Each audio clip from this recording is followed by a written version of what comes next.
Ukraine says it's managing to hold back Russian forces near the northern city of Kharkiv and inflicting severe casualty numbers. The Russians are being pushed back using artillery, but also drones, which are playing a key role in the war. Jonathan Beale tells the story of one Ukrainian drone unit on the front line of the Kharkiv region. They are now one of the most potent weapons of this war. Cheap, mass-produced drones being used to deadly effect. And here on the front, they're helping Ukraine slow Russia's advance. But still not enough. We can hold them back with drones and hurt them badly, but win with them, unfortunately, no. What do you call them? This is Peaky blinders. It's what they call themselves, Peaky blinders, after the cult TV series. But flat caps are where the similarity ends. They've been trained by Western special forces. In just a few weeks, they've hunted down more than 100 Russian soldiers. Terror from the sky. Today, they appear to be hiding, so they look for something else.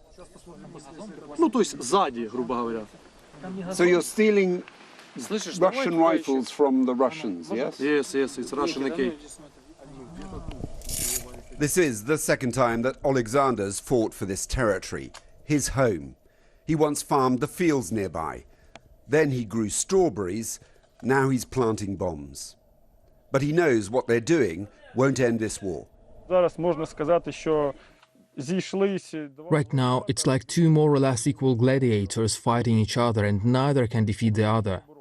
Yes, the conflict might be frozen maybe for several years or even decades, but this war will last a very long time.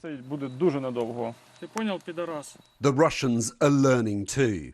When the Peaky blinders tried to fly a kamikaze drone into a target, their signal gets jammed. Russian drones are as much of a threat to Ukrainian forces. Most take shelter under trees. Easy now, but harder in the winter. For both sides, it's a constant game of hide and seek. Ukraine says it has now slowed down the Russian front line.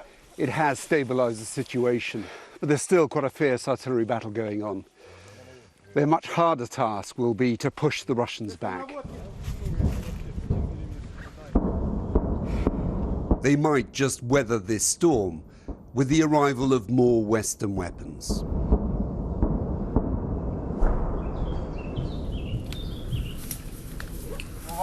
But what Ukraine really wants is permission to use those weapons to strike inside Russia. Just a mile from the border, they're doing the best to intercept Russian resupplies. But they're hamstrung. We can't stop the preparing of attack.